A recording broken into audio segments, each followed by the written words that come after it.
I will move on to the other Saturday night games that I was able to catch bits and pieces of. The Dallas Mavericks scrape out a win because they had an on night offensively in their on and off season, and Doncic put up 42 against Steph's 57. Uh, Crazy numbers from Steph, but the Mavs are able to pull it out late, and yeah, just a big win for that the Mavericks needed to turn their fortunes around a little bit. And for the Warriors, they're still hanging in that playoff picture. Draymond Green had a fantastic stat line of 2 points, 6 rebounds, 14 assists, 2 blocks, 2 steals. Just such a bizarre stat line, but that's what you're going to get from Draymond. His shooting percentages are down on this on based on his career numbers, and I think he is a little bit less hesitant to shoot nowadays, and so he like just shows that you still need Steph to put up a ton of points like he did in that night. The other game that I wanted to note is the New Orleans Pelicans pull out the 1 point win. Zion and Brandon Ingram have been offensive forces all season, but as of late, they have noticed that their defense has been terrible and Stan Van Gundy's been getting on them. And I think you're just starting to see a little bit more effort and a little bit more attentiveness from both of those guys because we know both of them have the potential to be really great defenders. Brandon Ingram has the length and the lateral quickness to be able to stay in front of most of the wings in the league, and was able to do that back when he was in LA and LeBron was yelling at him every second of every game. But Zion, like we saw flashes of what he could be at Duke when he's flying out and blocking 3-pointers and jumping 10 feet in the air to swat away a floater attempt and getting chase downs and just being kind of a rover all over the paint and finding people. And he's obviously not going to be able to keep quicker guys in front of him. He's lost a lot of his lateral quickness, but he can bait guys into attempting shots at the rim and getting up high to stuff them. And if they're locking in a little bit more, it's kind of like what I've been consistently preaching throughout the season is if guys are willing to give up a couple points, couple assists, couple rebounds off the stat sheet and really lock in on some of the intangible stuff and especially the defensive side of the floor, then it's going to translate to wins. And if that's what these guys want, then they have to make that trade-off. And I think these two are starting to do it. And you can see the Pelicans have now won 3 in a row. They're still back in the standings, but it's a good trend. And if they continue to build on this trend, then this Pelicans team with the talent it has could be in the mix to make a trade to fix a bit of their spacing. But if not, they're just going to be a team that's fun to watch and will be in that mix for the play-in seeds. The last game on Saturday night to cap it off, we had a double overtime thriller between the Los Angeles Lakers and the Detroit Pistons, which is maybe not what people were expecting, but it is the NBA, and there's some semblance of parity that happens on a night-to-night basis, especially in the regular season. LeBron James, another signature performance to add to his campaign with 2 clutch threes to put away the Pistons in double overtime. It does worry me that he's playing so many minutes and he's playing deep into a double overtime against the last place team in the Eastern Conference. But Pistons beat them the first time though, eh? yeah, They just got their number. I guess, yeah, just a weird matchup. And my guess is that the Lakers are trying to just really put the pedal down for the first half of the season so that they can ease themselves into a playoff seed. They really don't want to fall to that 7 spot, so they're really trying to separate themselves so they can at least get one of those first 6 seeds and they don't have to play in the play-in.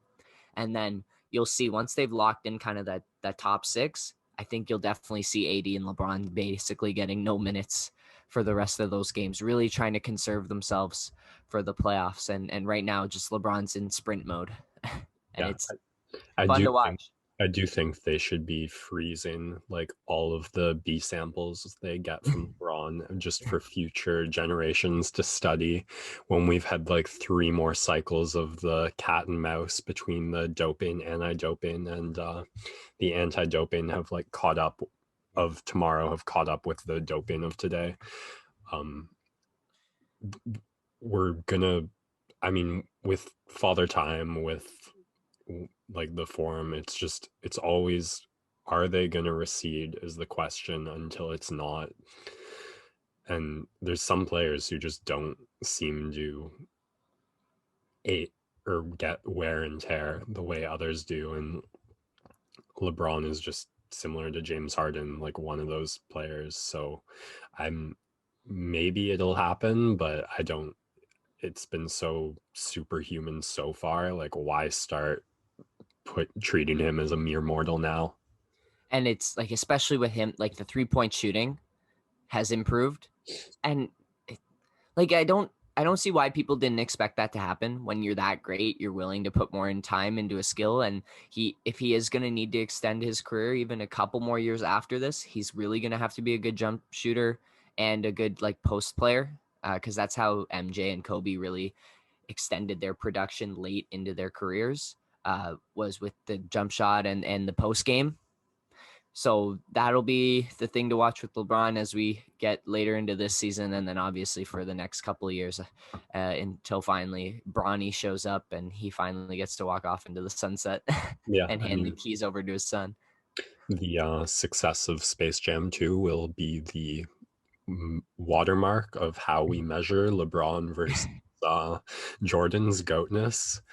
Um, I'm looking forward to I think, that one. It's been a yeah, while since I've seen like a new movie. I think there's going to be the new James Bond coming out soon, but uh, I can't say I'm particularly excited about that one. yeah, just it's been a while since I've seen like a new movie that's come out. It's been a lot of watching throwbacks, late night Netflix, stuck in quarantine, right? Yeah, I feel like I need to have an edibles and Space Jam night. It's been a while since I've seen that one to get a little more excited, but Like Mike just came to Disney Plus. That's an OG one too. I do remember that one. Oh, But Space Jam's on a pedestal of its own. yeah, for sure. You can't beat Looney Tunes. All right. Last game I want to talk about was one of the Sunday afternoon games yesterday. The Sacramento Kings pull out the victory against the Los Angeles Clippers, and they have now won 7 of their last 8. One of the hottest teams in the NBA.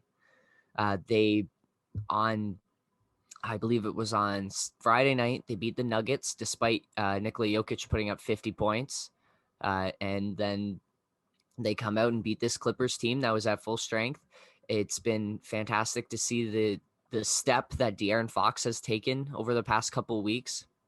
He's averaging over 30 points and he's playing at a very high speed because he's so quick. Tyrese Halliburton won Rookie of the Month for the first month of the season, and he's just been an absolute stud, super solid, does all the things the right way.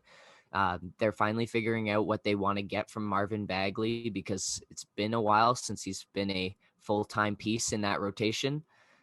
You've got Harrison Barnes stepping up. This team's just finally coalescing and they're finally figuring out their identity. It's been a really long time since the Sacramento Kings have been successful. And so it's nice to see that some of these pieces that they've invested in are starting to produce. And just another team to add to the loaded West, right? It's just another team to throw into the mix to watch. And there's going to be some really great games down the stretch in the Western Conference. Yeah, my eyes when I watch the Sacramento Kings have been on Halliburton. I mean, some of the shots he's made and like the steadiness he's had throughout games making them has just been terrifying to see from a rookie. And you just wonder always like if they're that good, where do they go from there? I don't know if the sophomore slump is as much of a thing in basketball as it is in hockey, Yeah. but yeah, I mean, that kind of shooting put next to the speed of Fox is a pretty scary guard combo. So neither of us had the Sacramento Kings in our top 10 picks and making us look a little silly. But I'm okay with that. I'm okay with that. It's nice to see them get a little bit of success.